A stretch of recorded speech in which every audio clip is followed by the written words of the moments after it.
Hey there, Brainbox camera fans. Welcome back to another unboxing video. I wish this was a in-depth, thorough review video, but this camera is just so hot and so exciting that we don't have time to get into that before it's headed out of the office and out onto set. I'm talking about, of course, the Canon C300 Mark II, the successor to the unbelievably popular Canon C300. That was really kind of the bridgeway camera for a lot of people, moving them away from the DSLR market, the handheld shooter type of market that a lot of amateurs kind of got started into filmmaking with, and graduating them to something more advanced, to a camera that starts to resemble a true-to-life real cinema camera. That camera, the original C300, unbelievably popular. You still see them everywhere today.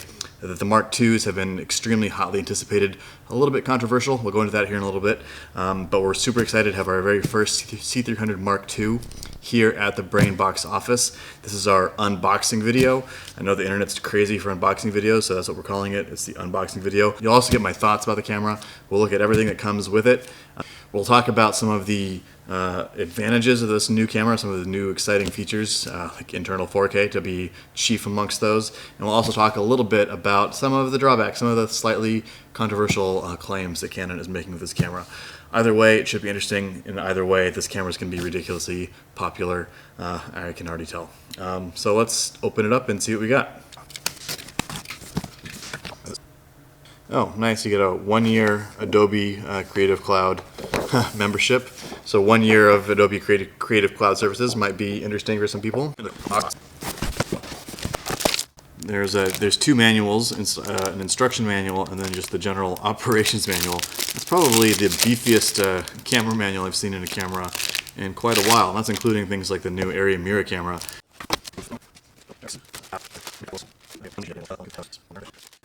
Yep, so this is the battery. This is a new battery for the C300. The C300 Mark II. The old C300s used the BPU30 and BPU60 models of batteries, I believe. This is a new one. It's called the BPA30. The A30, it also comes with an A60 size, which is a bit bigger. The camera comes with one. You can, of course, buy more. The A30 is supposed to give you about 100 to 120 minutes of running time. The A60, about double that. So there's two of these proprietary data connection cables. These are used for connecting. These are used for connecting the top unit, the top LCD screen to the actual camera body itself. In the original C300 Mark I, these were actually integrated and were part of the top unit, and they would break all the time. They would literally break all the time, and you'd have to take your entire camera to Canon Service Center to get them replaced. You couldn't do it yourself. So this is much better having user removable cables. So if one goes bad, just pop another one in there, and you'll be good to go. The top monitor LCD unit looks, at least initial impressions are that it looks very, very similar to the original. Nice big LCD screen. Audio controls, menu controls, playback controls, start, stop. On the side you have audio inputs as well as the connections for these cables and a little shotgun mic holder. You have two locking shoe places here for positioning this in different places on the camera. You can mount it directly on the camera body or onto different places on the handle. Oh, this is nice. So this is a nice big burly battery charger with two slots, so you can charge two batteries. I'm hoping that they're simultaneous and not sequential charging.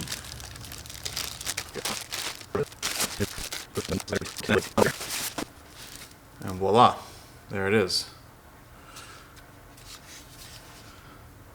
C300 Mark II. So it looks almost identical to the original Mark I, but it's not. Holding it in my hand, I can already tell it's bigger. It's a little bit wider. It's a little bit longer. It's also heavier, but in a good way. It's not the older one actually felt a little bit flimsy, a little bit plasticky. This definitely feels more reinforced, more robust. I really like this back panel. How all these inputs are kind of broken away from the main body. This back panel, all these inputs here kind of broken away from the main body. Kind of there's like this angle, tilting angle out. Nice battery door. 2 slots.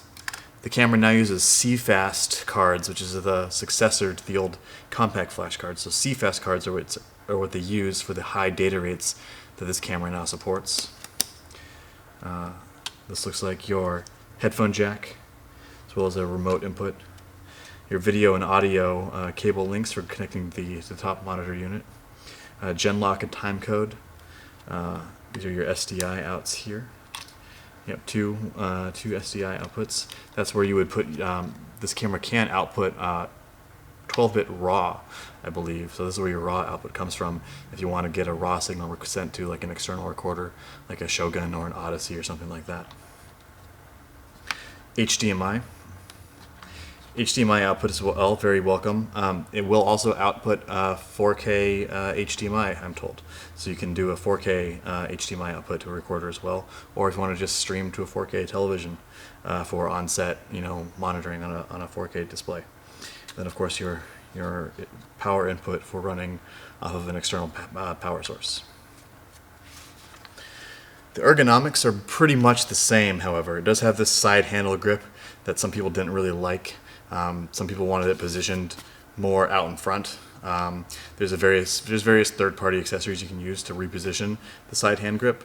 Side hand grip does have a little toggle thing on it for menu navigation, start, stop, and a little hand wheel. So you can do a fair amount of camera settings on the fly using the hand grip itself. This camera does have an internal microphone for recording like an internal scratch track for easy syncing to an external recorded audio, something which will be very useful, something the old camera did not have. Let's go ahead and build it up and see how it looks. But first, let's take a look at the viewfinder. The viewfinder design is very similar, kind of slides into the body like so. You can slide it out and then tilt it to reach eye level. The eye cup would go on something like this. Definitely feels more robust as well, just like everything on the body. So this is the new top handle. And let me see if I can figure out how this goes on.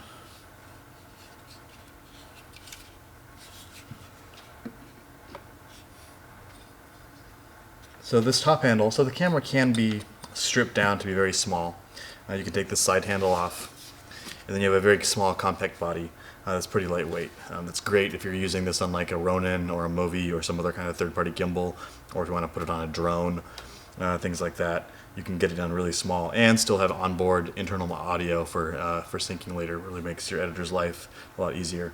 But usually, and in most situations, you're going to want your monitor unit attached, and you're going to want options and places to mount other things.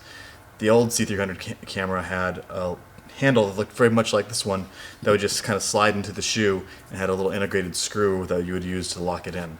This one looks a little bit different. This one has this is metal if you can't tell. This is pretty durable aluminum, and this will go, looks like it goes straight onto here, and then that's what these screws must be for, is for locking it in to the camera itself.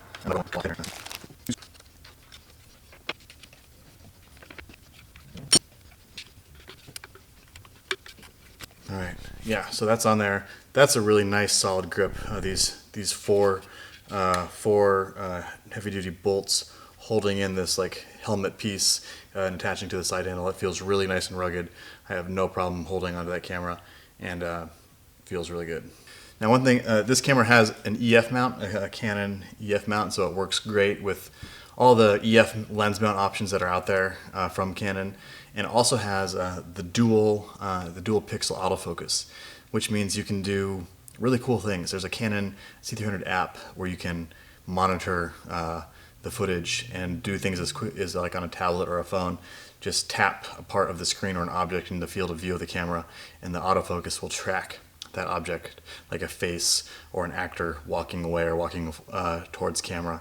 The autofocus was to do a really great job of tracking objects in video mode, so that you can do away with a focus puller or things like that if you were doing it in a smaller run and gun situation. Pretty cool technology, something that we're just starting to see in other cameras as well. It's also an EF mount, so it works great with Canon cinema lenses, which are EF mount as well as certain other cinema lenses that have EF mount options, like compact primes usually have a good EF mount option that you can swap onto them. Here at BrainBox, we also have a great set of Ingenue Optimo style lenses that we can put EF mounts on, so they can work directly on this camera. However, just like the old C300, there's different versions of this mount. The old C300, you could either buy the camera in EF or PL. That was it. Now you can change the mount on the camera, so you don't have to buy two cameras to get two different mounts. You can have one camera and change the mount from EF to PL if you want to use cinema lenses. That's a really, really cool thing. However, according to Canon, you need to send the camera in to a Canon service center to have them change the mount for you. Not sure yet if there's a cost involved with that or how long it's going to take, but that might be a bit of an inconvenience. The rumors are, however, that it shouldn't be too hard to figure out for technically minded people how to change the mount yourself if you really want to. We haven't tried that yet, obviously, but really curious to see how that would go. It looks like there's 6 screws holding this front piece on, so if you have the other mount, you could potentially just remove that, take the mount brackets out and put a new mount in there, tighten it all up, and it should be good to go. But it might be more involved than that. We have to wait to find out. So I believe these two cables here are identical. There's little indicators here. It says audio and video. And audio and video, obviously you want to make sure audio and audio go together. But the cables are identical, so you can swap them. It doesn't matter which cable goes to which. These are like 12, 18-inch cables. And I've been told there's also longer versions of these cables that are being made that you can custom order if you want longer lengths or longer reaches, if you need them for specific custom applications.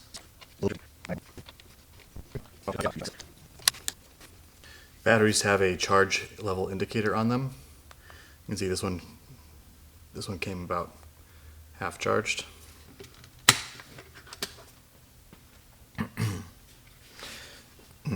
Power switch on the side. So go ahead and turn it on.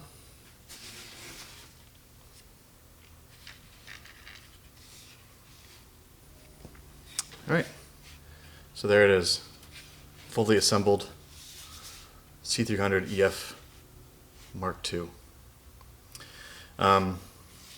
So I'm actually really pleased with how this camera looks and feels.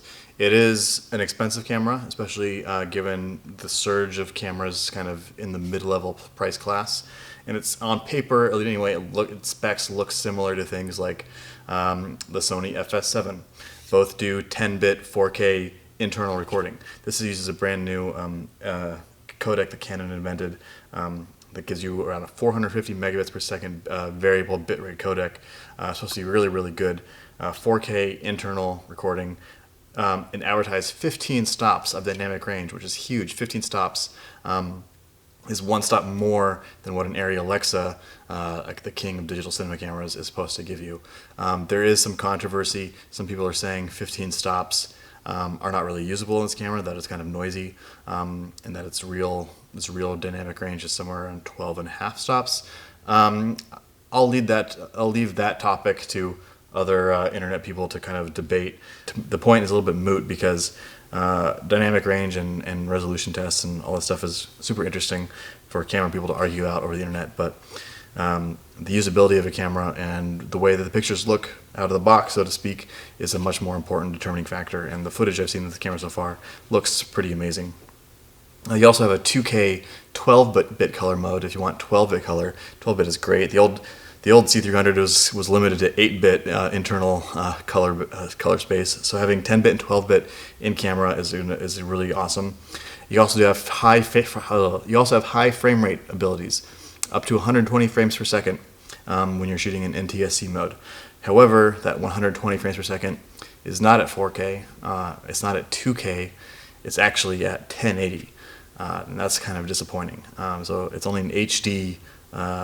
High frame rate ability, so that kind of is a little bit not sure how excited I am about that. Oh, and the other thing is the high frame rate is a windowed sensor, not a full frame sensor, which makes it even less usable. So those are some of the controversial things. It's pretty expensive. This is $15,999. At least that's what it came out at. That price might drop in a little bit. So that's quite a bit more expensive than an FS7. but it is a Canon C300, which has a huge name recognition. It's very broadcast friendly. The ergonomics and menus are well known. It's very popular. Producers know the name. Producers love it, and it makes a really good image straight out of the camera without a lot of need to tweak or color grade images. You can do a lot just with the camera alone and dump footage and deliver it really quickly and get something that looks really nice. And also the new Canon Cine Logs.